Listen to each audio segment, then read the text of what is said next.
Oscar Wilde, A Decadência da Mentira e Outros Ensaios. Hoje eu tenho aqui nas mãos uma obra muito especial, de grande valor para a filosofia estética e ideias, diria, um tanto quanto intrigantes, inovadoras, desafiadoras, contrassenso, né? Desse grande autor que é o Oscar Wilde, grande dramaturgo, reconhecido muito pela obra Retrato de Dorian Gray. E antes de especificamente falar do autor e dar uma introdução sobre a obra para começar a analisar as ideias, eu vou dar uma geral nessas ideias, porque vai ser bem difícil administrar o tempo. Apesar de não ser um livro muito volumoso, as ideias abrem discussões profundas e eu posso me perder nesse tempo, na administração desse tempo, de forma que eu vou trazer, então, como forma de garantir que o máximo de ideias, pelo menos as centrais, as principais ideias serão pelo menos mencionadas aqui. Eu vou já antecipar mais ou menos quais as principais ideias que eu abstraí dessa obra, né? Então, a primeira ideia interessantíssima, lembrando que o Oscar Wilde é, digamos, um dos mestres do epigrama, talvez aí ao lado dos pensadores modernos ao lado do Nietzsche, né? Se formos pensar ao longo de toda a história, poderia botar o Horácio aí também, né? Dos sátiras. Enfim, o Oscar Wilde digamos, tem uma escrita venenosa, sarcástica, né? Mordaz.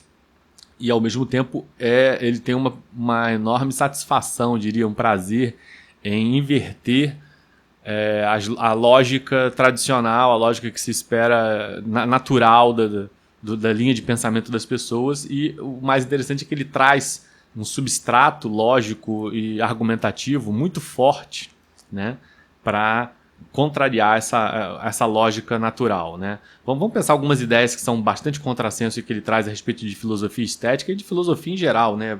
Eu considero, quem sabe a minha maneira de pensar, eu considero muito dramaturgos ou mesmo literatos como filósofos, né? Muitas das vezes mais filósofos do que pessoas que são reconhecidamente apontados como filósofos. Porque se abstrai muita filosofia dessas obras. Essa obra, para mim, é uma obra de filosofia estética do mais alto nível. Então vamos ver aqui. A primeira ideia que abstraída da obra poderia ser a ideia de que a mentira, né, é contrária à instrução e ao pensar lógico e ao realismo. Então ele coloca a mentira aí como o fundamento da arte, né? E mais que isso, veja, como fundamento da arte, ele coloca a mentira como uma virtude.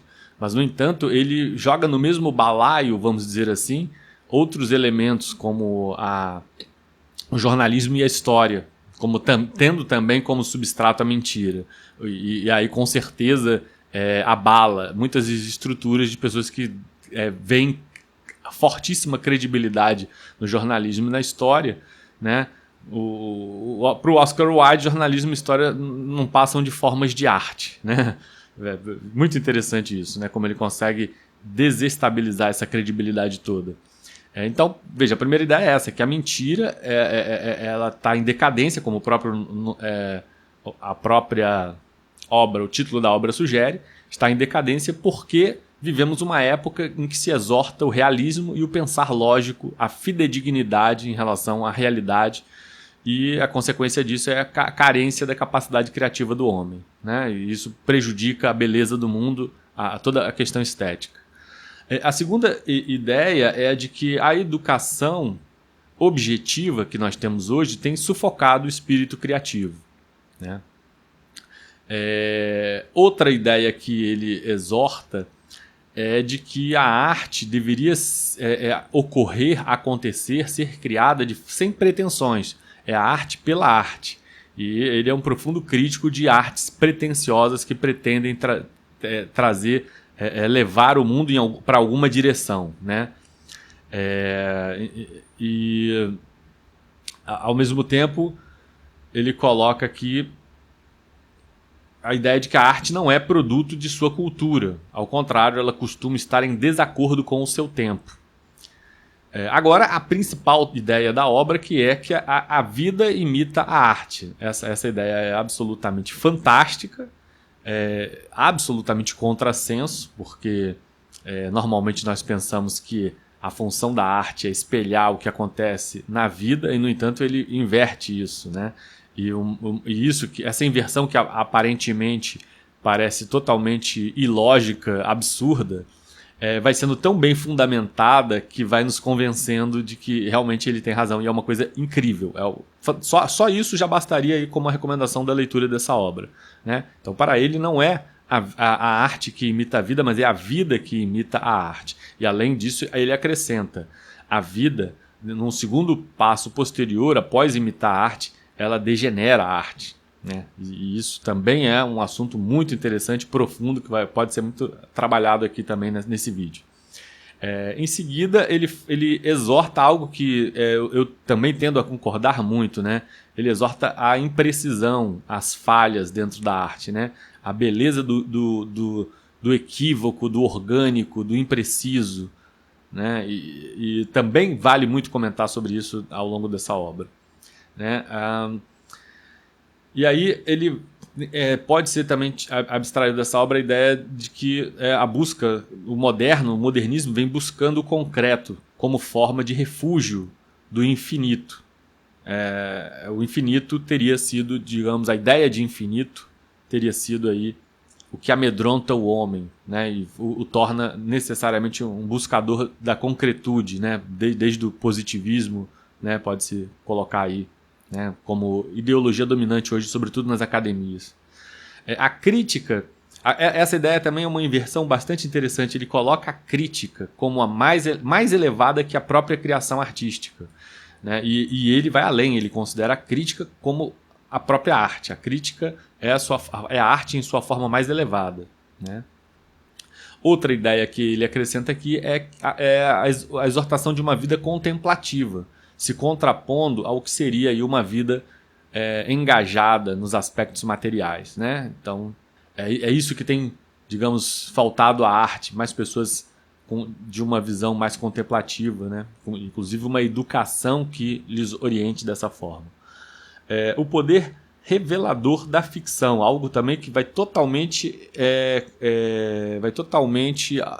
ao encontro do que eu penso, né? Ele coloca que a ficção, né, é a forma que efetivamente podemos conhecer mais do homem e da realidade, ao passo que documentários, biografias, a gente foge, né? Ele costuma brincar, ele fala: dê uma máscara ao homem, né? Lancem ele no anonimato e você saberá a verdade, conhecerá a sua verdade. E de fato eu concordo totalmente com isso, né? A ficção, você consegue saber mais da realidade do que as obras que se propõem ser fidedignas em relação à realidade. Eu não preciso dizer o quanto ele é acidamente crítico ao longo de toda a obra com relação ao jornalismo, né, com relação à produção histórica, né, mas sobretudo com o jornalismo, né, que ele chega a falar que isso é muito interessante. As maiores críticas vêm dentro dos elogios, né? Ele costuma falar que é muito bom que haja o jornalismo, pois só através do jornalismo podemos conhecer aí a opinião do homem inculto. Isso já resume bem o que ele pensa do jornalismo, né? E aqui vem: a mais elevada concepção é desenvolvida pela contemplação e não pela criação. Também uma ideia muito interessante, a de que você apreciar a arte, isso é mais elevado do que você ser um artista. Você ter esse temperamento propício, essa sensibilidade, né? Desenvolver essa sensibilidade de apreciar.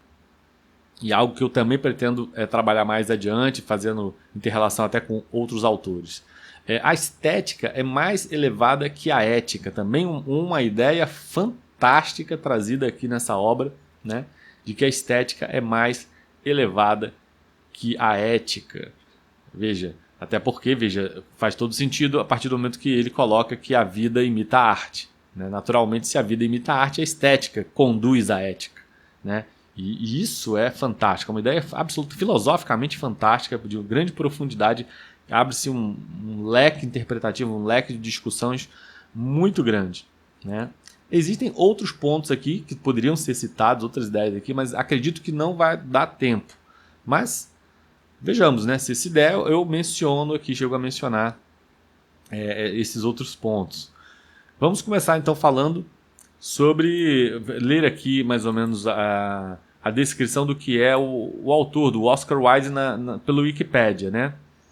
Então vejamos aqui como eles falam, né? O Oscar Wilde, que nasceu em Dublin, na Irlanda, foi um influente escritor, poeta e dramaturgo irlandês, conhecido por sua sagacidade mordaz, pelas vestimentas extravagantes de dandy, pela habilidade de conversação e de ditos espirituosos e ricos em sarcasmo, ironia e cinismo.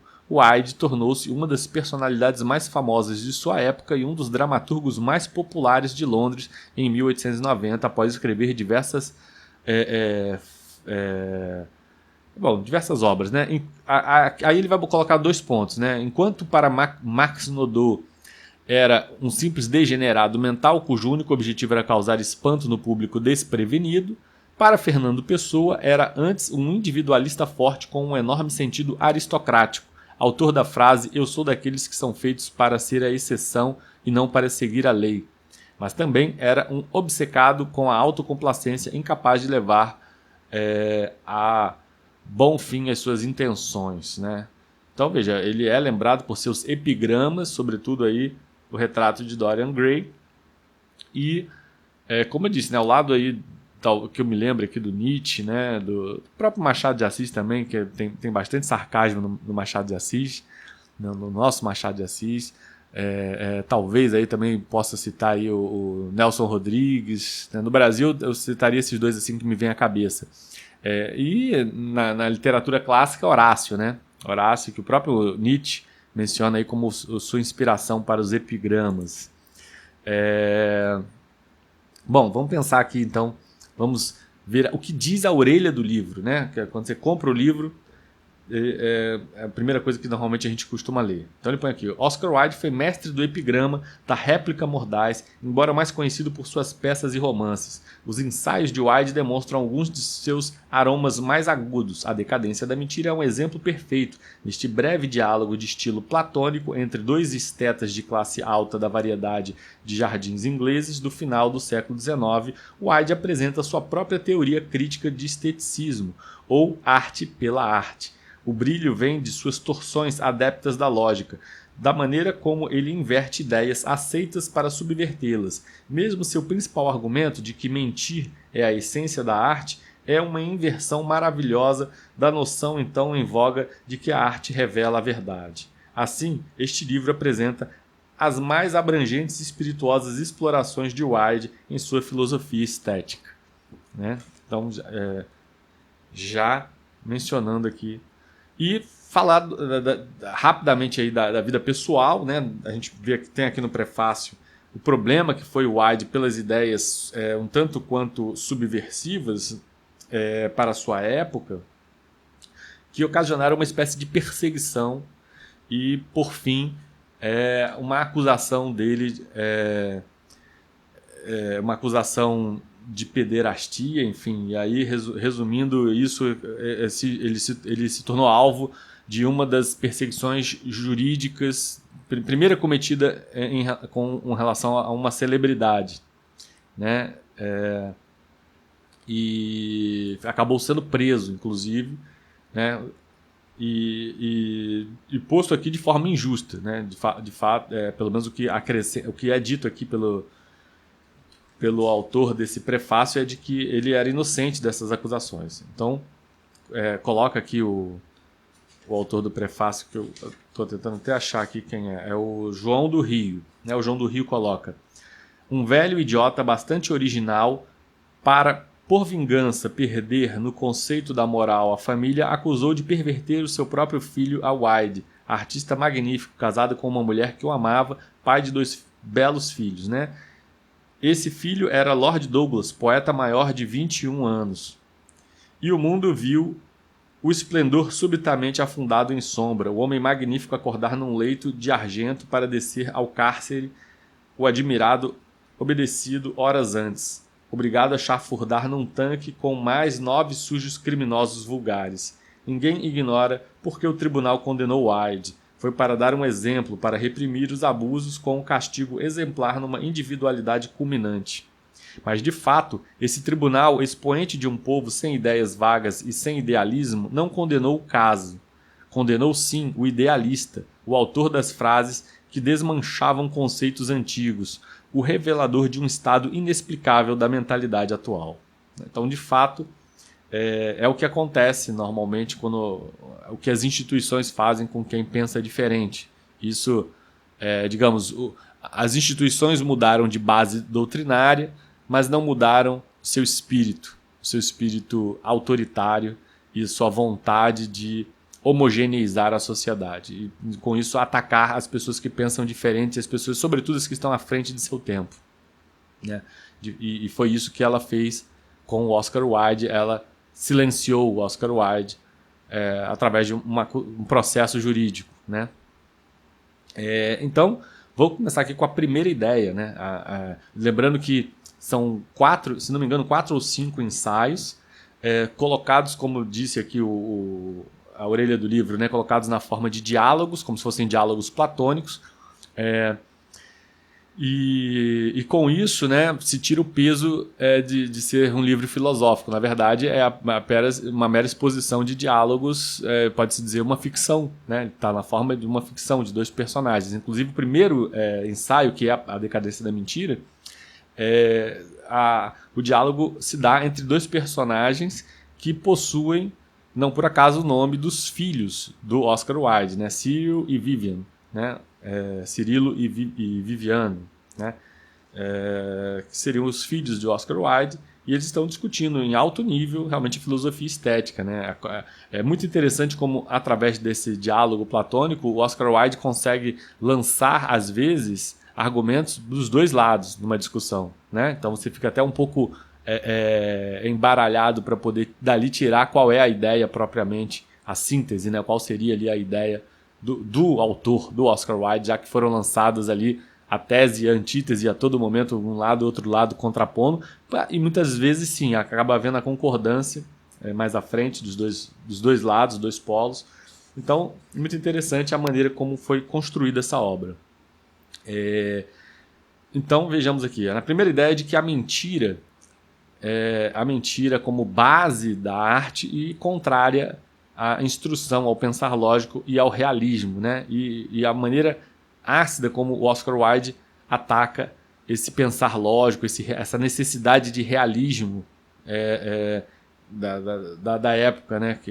De sua época e até a mesma nossa época, que acho que isso se agravou ainda mais.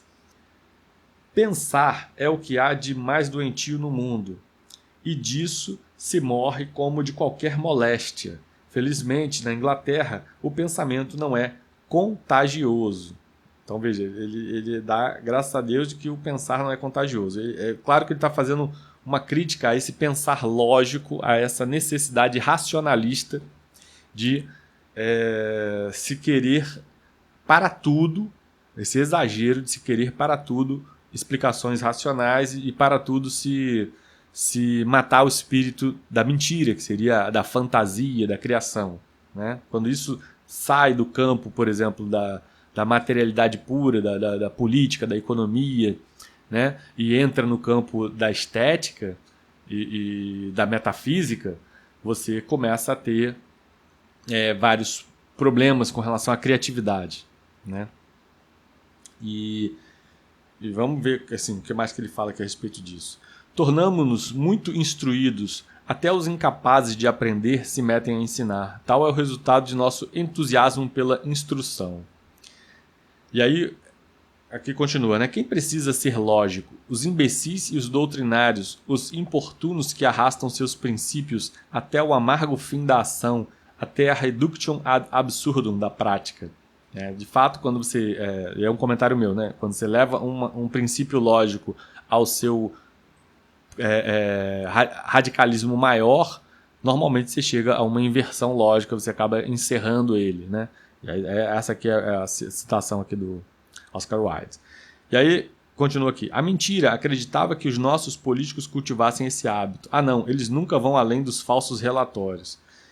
Que vem a ser uma bela mentira. a que se torna evidente por si mesma. Se falta a um homem bastante imaginação para que seja necessário a mentira, o apoio de testemunhas, faria bem preferindo imediatamente a verdade. Os próprios jornais degeneraram. Sente-se isso ao percorrer-lhes as colunas. Sim, receio que pouco se tenha a dizer em favor dos homens de leis ou dos jornalistas. Aliás, é na arte que eu celebro a mentira. Então tá aqui. Uma das causas principais da banalidade de quase toda a literatura atual é certamente a decadência da mentira, considerada uma arte, uma ciência e um prazer social. Os antigos historiadores apresentavam-nos deliciosas ficções sob a forma de fatos. O moderno romancista oferece-nos fatos estúpidos à guisa de ficções. Então, veja que interessante, né? A inversão, né, apresentada pelo Oscar Wilde. Ele coloca justamente que onde se espera fatos que seriam na história, né, os historiadores apresentam ficções, né? E onde se esperam ficções, que seriam na arte, na literatura, no romance, aí há um esforço dentro do realismo para trazer o mais próximo possível da realidade a verossimilhança, né, que ele vai criticar muito dentro da literatura. E aí, ao contrário, você vai ter fatos estúpidos, né? E aqui, então, continuando aqui, vamos para 26. E se nada pode reprimir ou ao menos modificar essa monstruosa idolatria do fato, a arte tornar-se-á estéril e a beleza desaparecerá da terra. Né? Então, exatamente aqui, mais um ponto ele reforça de que essa idolatria do fato, essa vontade de dar credibilidade a tudo que se escreve, a tudo que se produz artisticamente, né? Essa fidedignidade em relação à realidade, né? Essa submissão da arte em relação à concretude dos fatos, é ela que está esterilizando a criatividade, está matando o que há de belo. Né? E sem dúvida que isso foi uma tendência crescente, desde do realismo, passando pelo modernismo, né? Inclusive no romantismo. Houve essa tendência crescente na literatura de a qualquer coisa que fosse um pouco inverossímil fosse apontada como um defeito, né? Uma vicissitude da obra. Agora, porém, que diferença! Não somente os fatos tornaram-se a base da história, mas usurpam o domínio da fantasia e o reinado da ficção. Prendem-se glacialmente a tudo e estão quase tornando a humanidade vulgar. O comercialismo brutal da América, o seu espírito material, a sua indiferença pelo lado poético das coisas, a sua falta de imaginação e de altos ideais inatingíveis, provém da circunstância de haver essa terra adotado como herói um homem que, segundo ele próprio confessou, era incapaz de uma mentira. Não será muito dizer que a história de George Washington e do cerejeiro foi mais prontamente maléfica do que qualquer outro conto moral. E sim, aqui vale, né, a deixa, né, para essa discussão. Eu costumo, já tive muitos vídeos aqui em que eu exortei a cultura norte-americana como uma cultura de liberdade, e sem dúvida ela é a mais propensa para uma vida materialmente livre, né? Você tem aquilo que você empreende, o produto do que você empreende pertence a você, né? Por outro lado, o que se verificou na prática em relação à cultura é que a lógica de mercado tende a degradar esse lado poético, artístico. Esse é digamos, o contrapeso que eu dou ao elogio, né? Então esse lado artístico, sem dúvida, acaba sendo sacrificado justamente porque essa liberdade no campo material incentiva o homem a se inclinar de forma, muitas das vezes, demasiada na sua ascensão econômica e em detrimento do que seria aí todo o seu lado metafísico, né? Desde a sua espiritualidade, passando também pelo desenvolvimento do seu gosto estético. E não à toa, nos Estados Unidos, pode-se dizer, um dos países mais incultos, se comparado com a Europa ou mesmo o Brasil, tá? Olha que o Brasil é um país bem inculto, mas ainda assim os Estados Unidos têm uma incultura bastante elevada. E certamente Oscar Wilde está aqui falando dessa tendência, né? O que se eles elegeram como herói um homem que era incapaz ele obviamente espertamente soube associar isso com relação à mentira, né? Que para ele está ligado ao mundo da fantasia, né? A capacidade criativa. Então, de forma mordaz, ele associou esse heroísmo do George Washington, um homem incapaz de proferir uma mentira, como a origem aí da formação de uma nação de pouca criatividade, né? Pois ele associa justamente essa capacidade de mentir com a capacidade de criar imaginativamente as coisas. E, de fato, um bom escritor é alguém que sabe mentir bem, né? Alguém que sabe construir ideias, né? Pelo menos isso. Outro autor que costuma elogiar muito a mentira, aqui no Brasil, é Ariano Suassuna, né? Ele diz que todo mentiroso se pode aprender muito, né, com um mentiroso para poder fazer os tais causos, né, contar os causos, os contos, né, do interior, né, e não à toa o Chicó, né, do Alto da Compadecida aí icônico emblemático em relação a essa exortação da mentira por parte do Ariano Suassuna. E vamos lá para 54. Aqui ele fala: toda arte falsa provém de um retorno à vida e à natureza, e da preocupação em elevarem-se essas duas coisas à altura de ideais. A arte morre quando deixa de ser imaginativa. O realismo, como método, é de completo insucesso, e o artista deve evitar o modernismo de forma e o modernismo de assunto.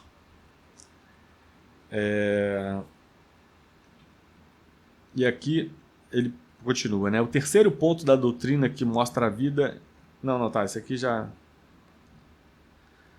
Tudo bem, então tá aqui, né? Falamos sobre a mentira como contrária à instrução e ao pensar lógico. Vamos ver agora a educação objetiva que sufoca o espírito criativo. Tá aqui no 25.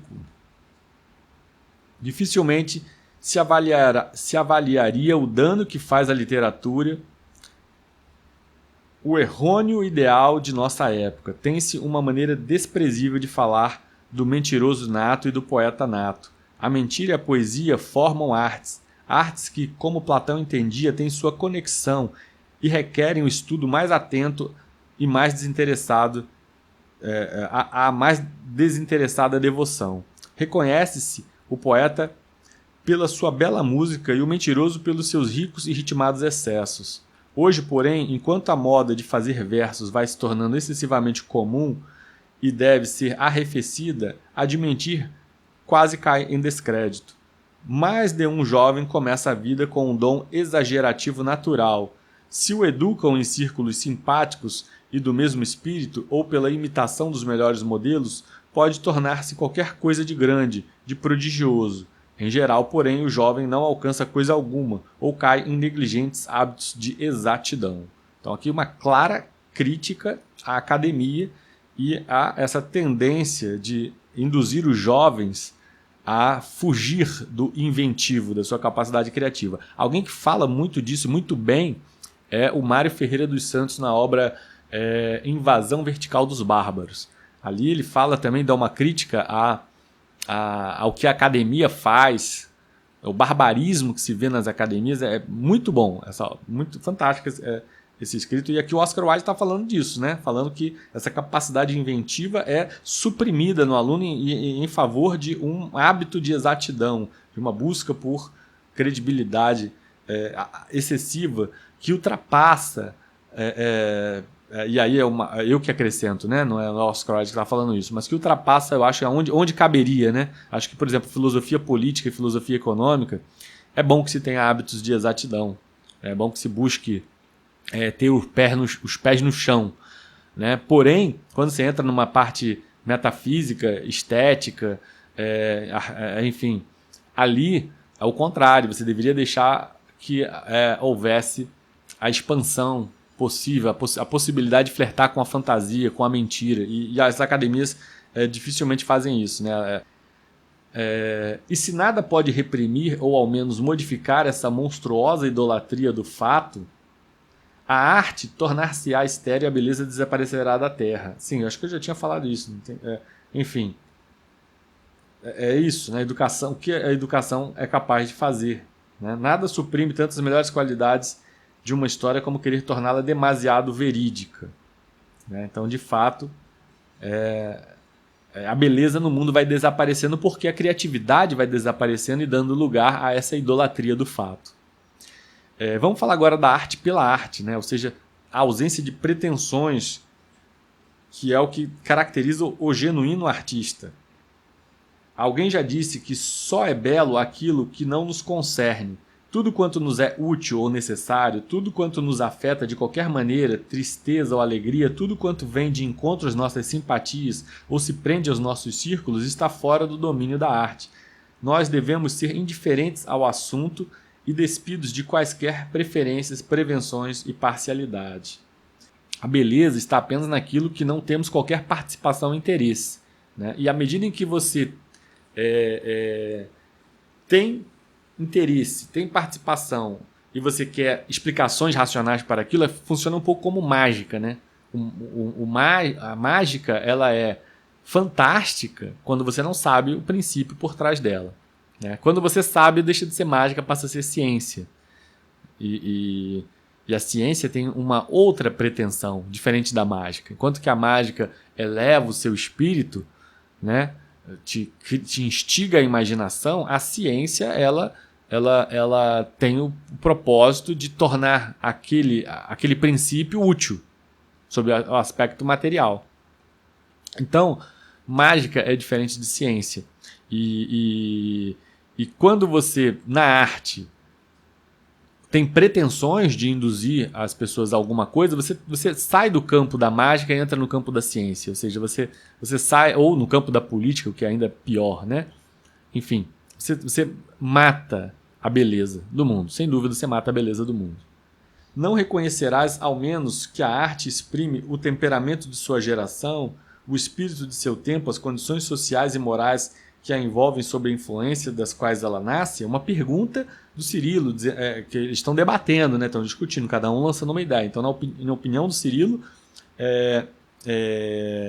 a arte deveria exprimir o temperamento de uma geração, né? o Zeitgeist, né? O espírito de uma época, o espírito de seu tempo, né? As condições sociais e morais que envolvem sob a influência, né? Mas aí o Viviano responde, não, certamente que não, né? A arte não exprime mais nada a não ser ela mesma, é o princípio de minha nova estética. Então veja, ele já entra frontalmente cortando essa visão tradicional da arte como uma arte que exprime a cultura de sua época, o seu tempo. Ele diz que não, a arte ela precisa ser universal, almejar o que é universal. Algo que eu tendo a concordar, eu gosto das artes que pretendam ser universais. E de fato, algumas que conseguem efetivamente se tornam universais. A gente tem obras de arte que fazem parte da literatura universal. Em qualquer época, aquela arte tem validade porque ela abarca o que é a essência do homem, a essência humana. E é por isso que eu sou um pouco cético em relação àquelas pessoas que olham uma literatura universal e falam mas Dostoiévski foi revolucionário quando lançou essa ideia. Eu falo, não, ele não foi revolucionário. Mas não tinha nada mencionando isso antes. O que ele fez foi atingir o cerne da essência humana. Talvez ninguém tenha feito isso dessa forma, como ele fez em determinada obra. Eu falei de Dostoiévski, eu poderia falar poderia falar Shakespeare, poderia falar Goethe, poderia falar Eurípides, né, Sófocles. Pouco interessa. O que interessa é quem consegue, do seu jeito, imprimir e chegar a atingir a essência humana, o cerne da essência humana, consegue produzir uma literatura universal. Né? E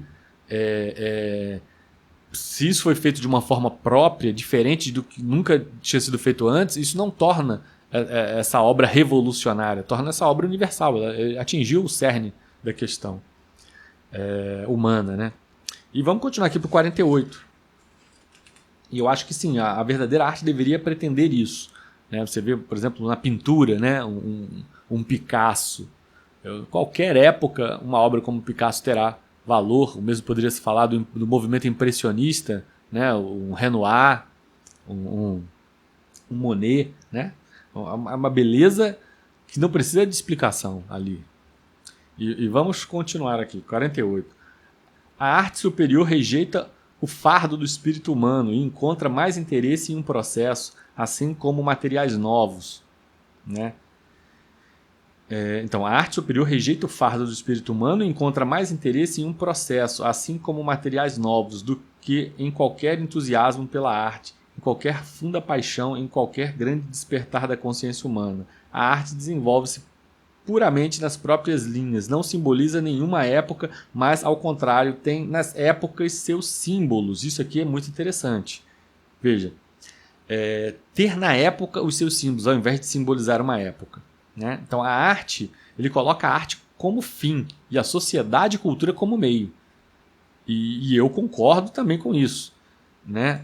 Porque muitas pessoas acham que vem a arte como uma mera alegoria de um tempo, a expressão de um povo naquela época. A arte, ela está exprimindo... Não, eu acredito que o povo naquela época existiu para que aquela arte fosse produzida. Então, o meio foi a civilização, o meio foi a cultura, o meio foi a sociedade, e o fim, a finalidade última é a arte.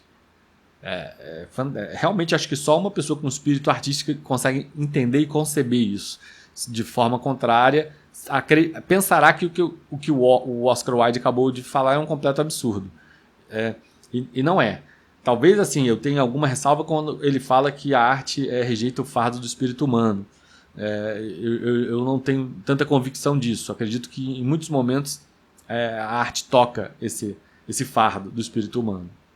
Mas, de resto aqui, tendo a achar incrível realmente, né, a arte como fim e não como meio. Né? A arte, e veja, tornar a arte um meio vem sendo um erro da cultura de massa. A arte hoje ela serve para entreter puramente com o propósito de satisfazer a civilização. Então a civilização, o processo civilizacional, o progresso, passou a ser o fim. E a arte o meio para poder chegarmos ao progresso. Mas isso é um absurdo completo. O progresso é o meio para que você possa finalmente chegar no ponto mais elevado da intelectualidade e produzir a arte. A arte é o que há de mais elevado no espírito humano. É inadmissível, na minha concepção, que ela seja posta como meio para o progresso. E só uma visão materialista muito rasa pensaria dessa forma. É a minha opinião. E aqui, dando continuidade, né? Aqui ele põe: quanto mais uma arte é abstrata e ideal, melhor nos revela o caráter de sua época. Se quisermos compreender uma nação pela sua arte, estudemos a sua arquitetura e sua música. Então, resume-me as doutrinas da nova estética. A arte nunca exprime mais nada, a não ser a própria arte. Tem uma vida independente, como pensamento, e desenvolve-se puramente em suas próprias linhas. Não é produto de sua época com a qual está ordinariamente em desacordo. E a história que nos revela é a de seu próprio progresso. Em caso algum, representa o seu tempo. Passar da arte de uma época a essa própria época, eis o grande erro cometido por todos os historiadores. Veja, isso aqui é muito interessante. Ele coloca aqui que, de fato, muitos dos vestígios históricos advêm da arte da época. E a construção histórica passa a se pautar no que foi arte ou cultura, né? Mas sobretudo arte, o que foi arte. E aí, isso é um problema, é um erro histórico, porque de fato a arte, como coloca aqui Oscar Wilde, costuma estar em desacordo com a sua época. Então, o que o historiador cria, na verdade, é uma ficção, né? Não bastasse todos os problemas da subjetividade cognoscente na produção histórica, e das incertezas enormes, das lacunas dos vestígios, são imensas. Quem faz um estudo mais profundo de história sabe do que eu estou falando. Não bastasse todas essas lacunas, ainda tem essa questão de você se pautar no que é artístico e, consequentemente, você não tem aí nenhuma fidedignidade histórica com relação à sua produção, né? Então, e além do que, aqui, veja, ele botou, a arte não é produto de sua cultura, ao contrário, ela costuma estar em desacordo com o seu tempo. E daí o perigo de um historiador se basear em que é um vestígio de cunho artístico, né? Agora vamos lá, para a vida imitar e degenerar a arte, né? O ponto principal dessa obra, né? Na página 33 e 34. Eu diria aqui é o ponto máximo da obra, né? A natureza sempre se atrasa em apanhar a época. Quanto à vida, esta está dissolvente, esta é o dissolvente destruidor da arte, o inimigo que devasta a morada. Se a natureza significa o instinto simples, natural, oposto à cultura, e a consciência, a obra produzida sob sua influência, será sempre velhusca, desusada, bolorenta. Bom, de fato, veja, a natureza, entendida como o instinto basilar do homem, ela está aqui, digamos, atrasada em relação à vida, à época, porque a época civilizacional, ela de alguma forma reprime essa natureza. E a natureza fica para o passado, né? Para você produzir materialmente um progresso. Então, a nossa época seria a vida, vamos botar assim, né? E a natureza está em atraso em relação a ela. Porém, a arte está em avanço em relação à vida, em relação à época. E por que a vida tem essa natureza de destruir a arte? Porque a vida está ligada diretamente à sobrevivência, né? E a arte é muito o contrário da sobrevivência. A arte está ligada à fantasia, né? Então, naturalmente, esse é um dos motivos pelos quais os Estados Unidos é um país inculto e de baixa produção artística e de uma cultura um tanto quanto infantilizada em relação a, por exemplo, a Europa. Um dos motivos é esse, é o excesso de inclinação em direção à sobrevivência de ordem material, ou seja, ao progresso, né? Então lá, sim, sem dúvida, qualquer leve respirar, brisa artística é suprimida e engolida imediatamente pelo chão da sobrevivência, né? Pela base do pensamento.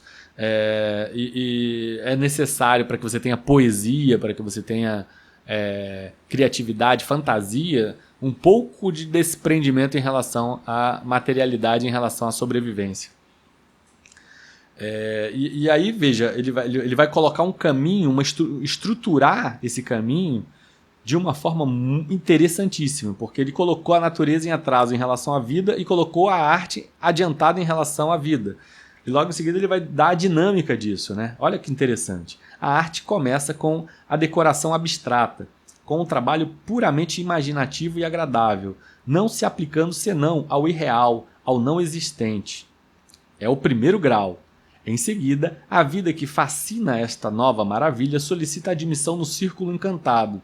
A arte apanha a vida entre os materiais brutos, fala de novo, refunde-a sob novas formas e, absolutamente indiferente ao próprio fato, inventa, imagina, sonha e conserva entre ela e a realidade uma barreira intransponível de belo estilo, de método decorativo ou ideal. A terceira fase começa quando a vida ganha a frente e faz a arte recolher-se ao deserto. É então a verdadeira decadência que hoje experimentamos. Olha que fantástica essa parte do livro, dessa obra. Sensacional, uma dinâmica, filosofia não apenas estética, uma filosofia ampla, né? Então, veja, ele colocou a seguinte dinâmica, né? Quando se começa, a arte começa de forma abstrata, com um trabalho puramente imaginativo, né? Agradável, né? Apoiado no irreal, no não existente. E aí vem o segundo grau. Qual é o segundo passo? Em seguida, a vida que fascina esta nova maravilha solicita admissão no círculo encantado, né? E a gente começa a ter aquela arte que se permite ser contaminada pela realidade, né? Como, por exemplo, os movimentos realistas, né? Então, a arte apanha a vida entre os materiais brutos, né? Fala de novo, ou seja, faz ela de novo, refunde-a sob novas formas, né? E conserva entre ela e a realidade uma barreira intransponível, de belo estilo, de método decorativo ou ideal. Então, veja, justamente, ainda temos nessa segunda fase uma barreira que separa a arte de vida, né? De fato, você lê uma obra realista, né? Por exemplo, o próprio Machado de Assis, você vai ver que, claro, ali você tem um produto de arte, né? Só que pautado no que é a realidade, mostrando o que é a realidade. O Balzac também, né? O Honoré de Balzac, seria um ótimo exemplo aí de realismo na literatura voltado para esse fim, né? Ali você tem o que é real no mundo, né? Mas ainda há essa barreira intransponível. Só que aí vem a terceira fase, que é quando a arte começa a degenerar em função do que é a realidade, o que é a sobrevivência, né? E isso é o que nós vivemos hoje quando você coloca, por exemplo, uma banana na parede e chama isso de arte, né? Ou como o Marcel Duchamp fez de forma crítica. Não estou criticando o Marcel Duchamp, ele fez isso já antecipando o que iria acontecer, né? Fazendo o urinol, né? Apresentando o urinol ali como uma obra de arte. Então, fantástica a colocação do Oscar Wilde, já antecipando, inclusive, o que viria a acontecer com a arte pós-moderna, em que a própria sobrevivência, a própria vida, a própria época engole e devora a arte e não permite mais que a criatividade aconteça no mundo. Agora eu vou falar da beleza do... Aliás, antes aqui, né? Eu falei aqui do 34, né? Não, tem mais para falar disso aqui. Vamos para o 42, olha só. Ia pular aqui. No 42 ele fala: o Schopenhauer analisou o pessimismo, mas Hamlet já o havia inventado. Né? Então ele coloca aqui exatamente, enquanto o filósofo estava pensando, para quem acha que a filosofia é superior à literatura, né? Aqui é uma deixa ótima, né? Veja, o Schopenhauer não fez nada mais do que criar o que já havia sido criado na literatura, né? Então, veja, Schopenhauer analisou o pessimismo, mas Hamlet já o havia inventado, né? Então, a invenção desse pessimismo já estava dentro da literatura, né? O universo tornou-se triste porque outrora um boneco andou melancólico. Então, veja, ele coloca exatamente como a vida vai imitando a arte, vai seguindo os passos da arte, né? O niilista, este estranho mártir sem fé que sobe friamente ao cadafalso e morre por qualquer coisa em que não crê, é um puro produto literário. Foi imaginado por Turguniev e aperfeiçoado por Dostoiévski. Robespierre surgiu das páginas de Rousseau. Olha só quão fantásticos são os exemplos dele, né? Tão certamente como o Palácio do Povo se construiu sobre as ruínas de um romance. A literatura sempre precede a vida. O século XIX, tal como conhecemos, é puramente uma invenção de Balzac. Então veja, exatamente, até o próprio realismo balzaciano é posto por Oscar Wilde como um precursor da realidade que se viu posteriormente, né? Então, é uma maneira intrigante de se pensar a filosofia estética e a filosofia ética também, né? Porque você vai perceber a importância da produção estética na direção da realidade, né? Já que há essa tendência. E porque aqui está bem posto, a literatura sempre precede a vida, né? Uma forma muito intrigante, uma inversão lógica muito intrigante e que nos instiga a refletir e a pensar. Porque, de fato, em alguma medida, parece que ele tem razão, sobretudo no que ele cita aqui, em vários momentos, né? O niilista,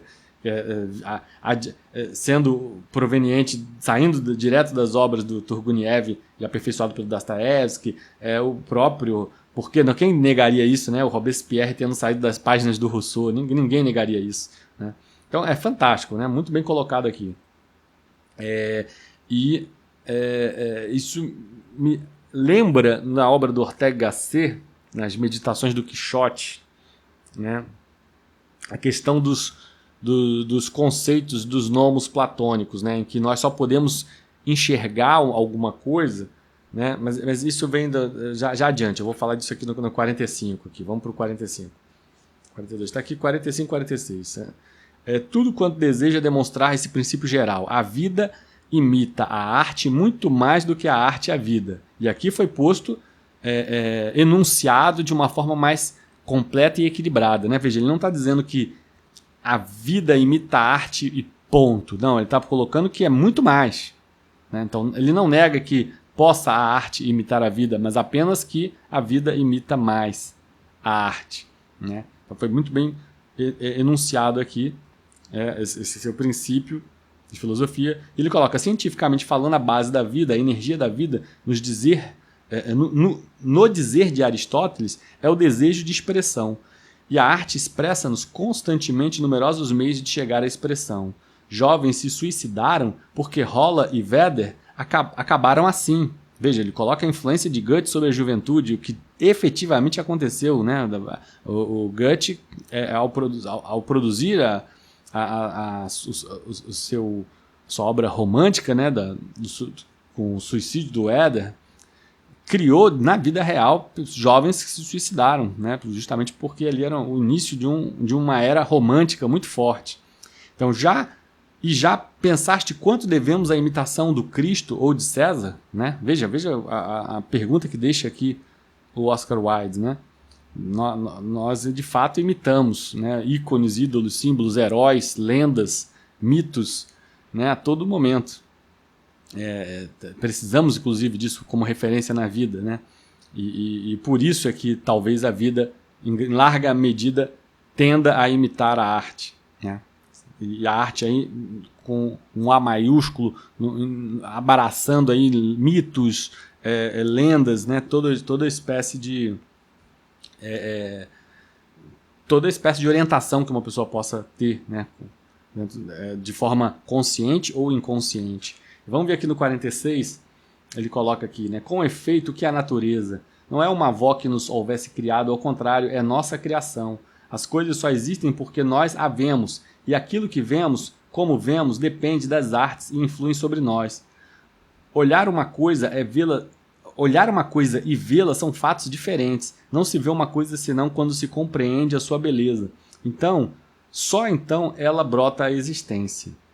A gente vê o nevoeiro não porque ele exista, mas porque poetas e pintores ensinaram o encanto misterioso de seus efeitos. As névoas poderiam envolver Londres durante séculos, diria o mesmo que sempre a envolveram, mas ninguém nunca as vira, e assim nada saberíamos delas. Enquanto a arte não as inventasse, não existiriam. Aliás, admito que já se abusa das garoas. Tornaram-se o puro maneirismo de uma roda, cujo método exageradamente realista produz bronquite nos imbecis.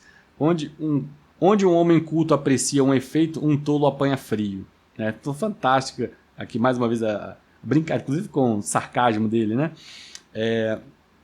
E assim, agora sim vem aquela comparação que eu falei que eu tirei do Ortega y Gasset, do José Ortega y Gasset, em Meditações do Quixote, em que ele coloca os conceitos e os nomos platônicos como necessários para que nós possamos abstrair da realidade una a visão de objetos singulares. Né? Então, por exemplo, você olha para o céu, ali você só vai conseguir identificar o conceito de nuvem porque foi te ensinado que existe esse conceito, nuvem. Se não fosse ensinado, você veria uma coisa só. Né? E de forma análoga, pode-se dizer, o Oscar Wilde fala em relação à arte. Né? Você só presta atenção que existe uma garoa porque em Londres, né, ou uma neblina em Londres, porque outrora isso foi especificado num quadro. Né? Ele até fala aqui do Turner, o sol poente, o sol poente do pintor Turner, que uma vizinha dele o chamou para ver um sol, prestar atenção no pôr do sol, e ele olhou e falou, mas isso é um Turner, né? Quer dizer, é um quadro, já existe, já foi... Você está mostrando apenas algo que já foi inventado na arte. Muito, muito legal isso. Né? E aí ele brinca, exagera, coloca aqui exatamente a ideia da garoa, né? Que está sendo tão abusada a partir do momento que a arte inovou e fez as pessoas perceberem a garoa, né? E aí a garoa foi tão abusada, o abuso em cima dela, da vida, né? Foi tão grande em cima da garoa, se prestou tanta atenção na garoa que os tolos adquiriram bronquite, né? Enquanto que o homem culto aprecia apenas o efeito. E aqui, então eu falei do 46, né? Vamos para o 54. O 54 finalizar aqui essa parte. Ele fala, né? Toda arte falsa provém de um retorno à vida e à natureza e da preocupação em elevarem-se essas duas culturas aos ideais. A arte morre quando deixa de ser imaginativa, o realismo como método é de completo insucesso. Tudo isso aqui eu já havia lido. Ele põe, o terceiro ponto da doutrina mostra que a vida imita muito mais a arte do que é imitada pela arte. Tal teoria inédita é das mais frutuosas e lança uma luz inteiramente nova sobre a história da arte. Segue-se como corolário que a natureza visível também copia a arte. E aí vamos falar sobre a beleza do impreciso, né? A beleza do impreciso na página 64. Rembrandt jamais pintou esse esboço e teve razão. Teria perdido quase todo o encanto, perdendo o atraente véu da imprecisão, que por forçar a imaginação incerta e exercer-se tanto aumenta o alcance de sua obra, agora é como uma coisa além túmulo, um sombrio abismo separando-nos, inatingível, só um espírito que podemos nos aproximar dele. Então, um atraente véu da imprecisão. Então, exatamente aqui. Teria perdido quase todo o encanto, perdendo o atraente véu de imprecisão, que por forçar a imaginação incerta a exercer-se, tanto aumenta o alcance de uma obra. Então, aqui está o ponto, veja. Ele está elogiando um quadro do Rembrandt, né? Teria perdido quase todo o encanto, né? Veja, ele está elogiando uma obra de Rembrandt, não, ele está dizendo que Rembrandt jamais pintaria uma obra que fosse tão perfeita, né? Porque perderia todo o encanto, essa perfeição, já que perdendo o atraente véu da imprecisão, que nos faz forçar a imaginação e que é capaz de exercer o aumento do alcance de uma obra, né? Se você torna essa obra extremamente precisa e fidedigna, você não deixa espaço para que o apreciador, de forma imaginativa, aumente o alcance da obra. E o crítico também, né, o faça, que como ele vai elogiar e exortar tanto ali na frente. Vamos para 109. Então, isso também, eu diria, é um problema do tecnicismo, sobretudo na cultura tecnicista por exemplo, norte-americano, né, em que se valoriza excessivamente o virtuosismo técnico em detrimento da imprecisão. E a imprecisão na arte, ela é fabulosa. Ela enriquece mesmo, ela torna orgânica a coisa. Né? Aqui, veja, ele vai colocar aqui. Dizem que a tragédia de uma vida de artista está em não poder realizar o seu ideal. Mas a verdadeira tragédia de tantos artistas é a realização por demais completa desse ideal. Assim realizado, o mesmo ideal perdeu a beleza, o mistério, e passa a formar um novo ponto de partida para um ideal diferente. Então, ele coloca aqui, né, a importância dos limites da arte explica ainda melhor. O escultor abandona de bom grado a cor imitativa e o pintor as dimensões reais, pois tais sacrifícios evitam uma representação muito precisa do real, que seria uma simples imitação. E veja, isso aqui, essa questão da imprecisão, ela é fantástica. Você poderia citar, eu vou citar, por exemplo, a questão do teatro de improviso, por exemplo. Né? Ali você tem falhas e são preenchidas, lacunas que são preenchidas com improviso, torna a obra muito mais rica e espontânea. Né? O impressionismo é um movimento que ele objetivou atacar justamente esse excesso de precisão que se tinha nos quadros retratistas. Né?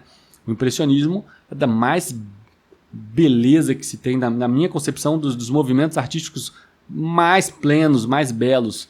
Né? Você vê um Renoir, você vê um Monet, mesmo os pós-impressionistas, o Vermeer, o Van Gogh, são quadros belíssimos e justamente se pautam pela imprecisão dos seus limites. Né? Não, são limites imprecisos. Não é um retratismo absolutamente fidedigno, né? Como você poderia... Tem muitos pintores, né, que tem essa característica, sobretudo anteriores ao movimento impressionista. Né? O impressionismo, quando surgiu criando atrito com o lado mais fidedigno e retratista da pintura. Na música, por exemplo, citaria aí, só a título de curiosidade, citariam os blues, né, os velhos blues antigos, primordiais, em que você sente até que há um certo desafino dos instrumentos, né? Os instrumentos são não são perfeitamente afinados e isso traz uma organicidade fabulosa. Aqui no Brasil você tem, por exemplo, Jorge Ben, no começo, aquela primeira fase de Jorge Ben, também um violão batucado, extremamente quase caseiro, né? Com meio semitonado, tô dando exemplos aqui, né? De maneira, você tem, por exemplo, no Led Zeppelin uma música como Tangerine que começa e para, né? E aí de repente volta a música do nada, tem uma lacuna de silêncio. Então parece erros, mas na verdade são acertos, né? Só para dar uma pequena ilustração do que é a beleza do impreciso. É a busca moderna pelo concreto como forma de refúgio do infinito, que é o inconsciente, insondável e incontornável. Vamos ver aqui o que ele fala na 122 desse assunto.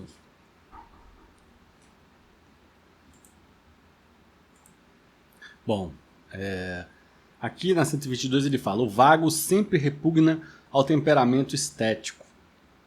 Os gregos formavam uma nação de artistas porque lhes foi poupada a noção do infinito.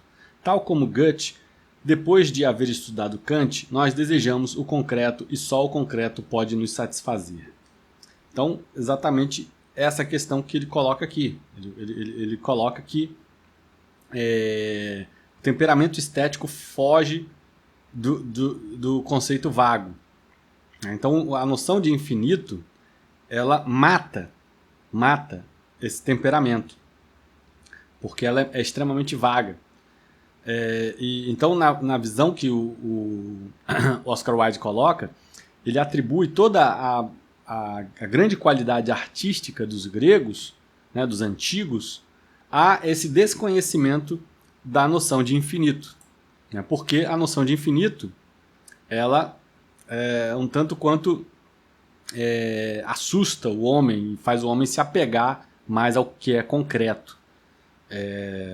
Já que essa noção de infinito ela é absolutamente inconsistente, insondável, ela é incontornável. Né? E aí o homem, diante desse pavor em relação ao que é a realidade inimaginável, ele passa a se radicalizar em relação ao que é o concreto. Daí vem, por exemplo, a filosofia positivista, né? O surgimento do Comte,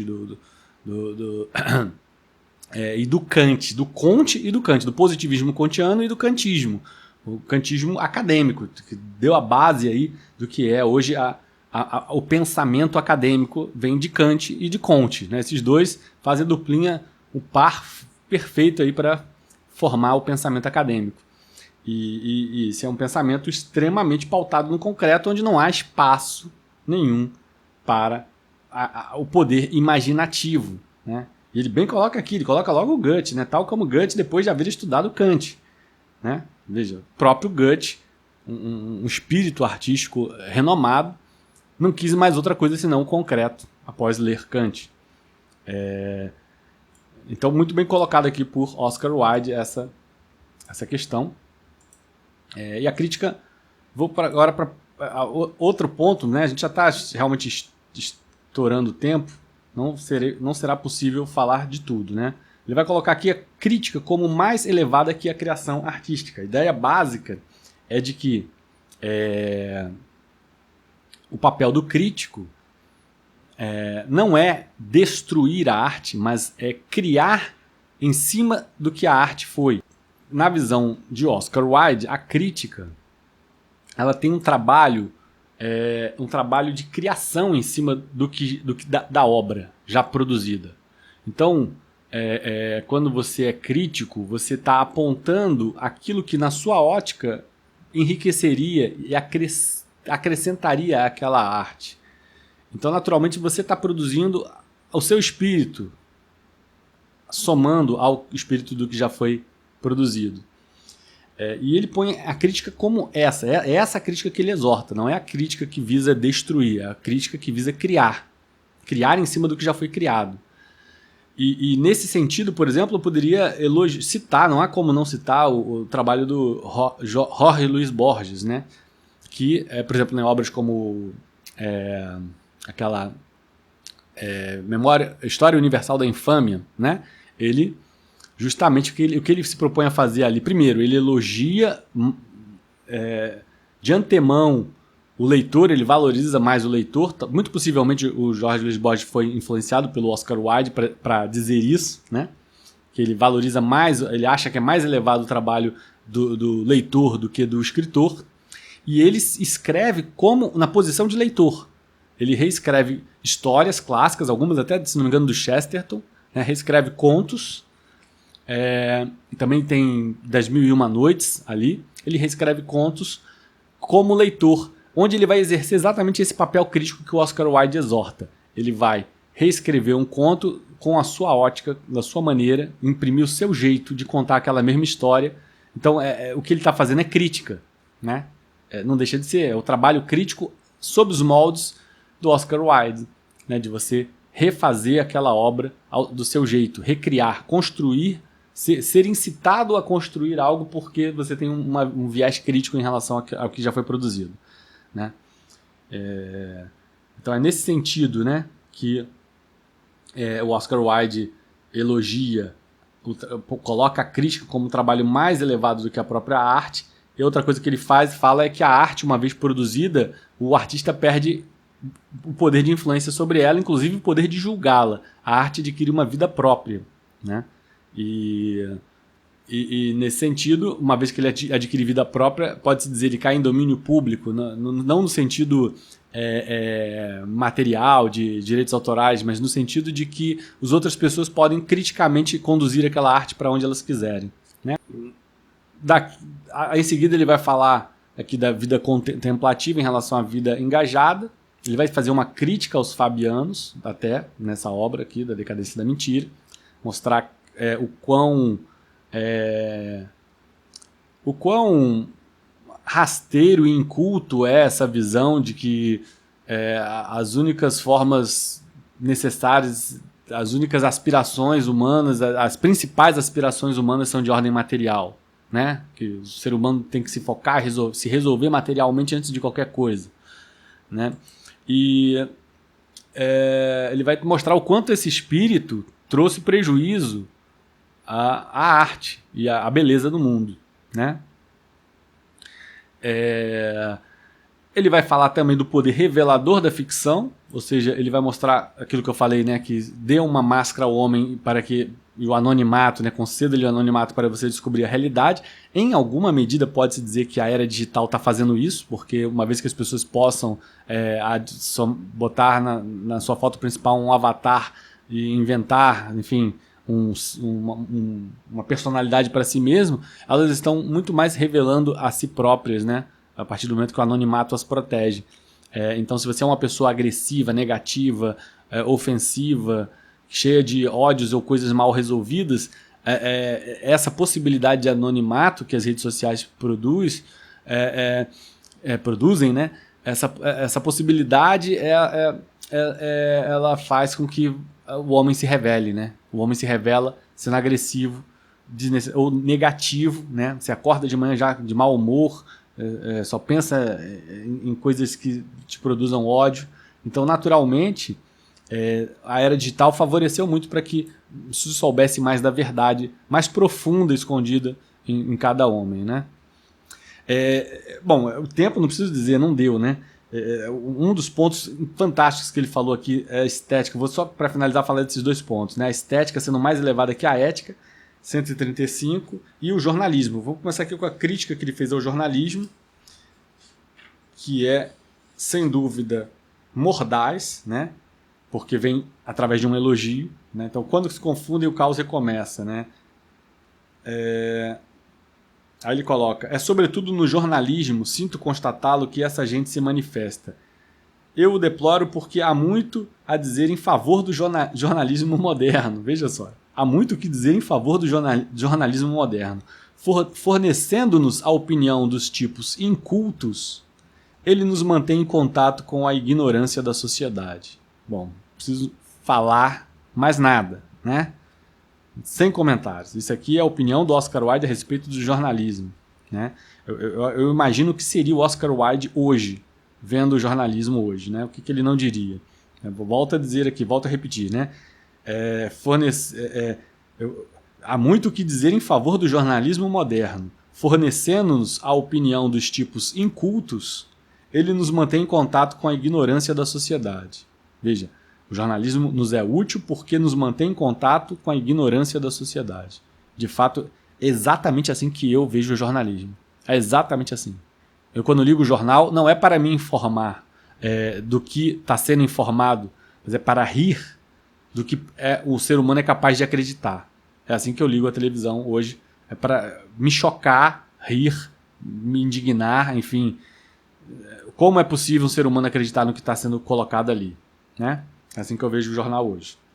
E finalizar falando sobre a estética, sendo mais elevada que a ética, um ponto fantástico da obra também. Uma pena que eu tenha deixado aqui para o final. Né? Então tá aqui.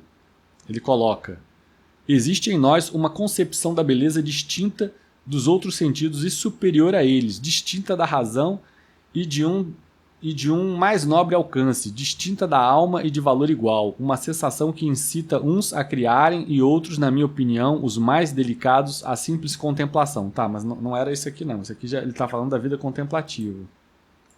Né? Até vale aí a leitura também. Deve estar aqui. Ó. Que os melhores métodos de educação são a cultura do temperamento, o desenvolvimento do gosto e a criação do espírito crítico.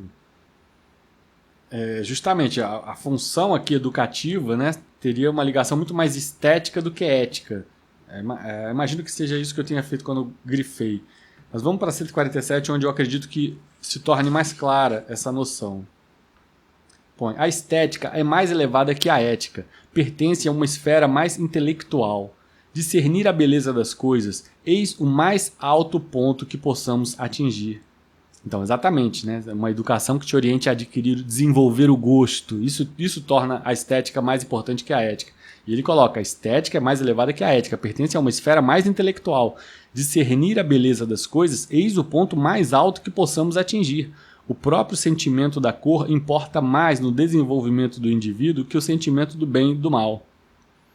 E atingindo a verdadeira cultura, nosso fim, atingimos a essa perfeição sonhada pelos santos, perfeição daqueles nos quais é impossível o pecado, não porque se sacrifiquem como o asceta, mas porque podem fazer tudo o que querem sem prejudicar a alma e não poderiam nada querer que pudesse ser-lhe nocivo.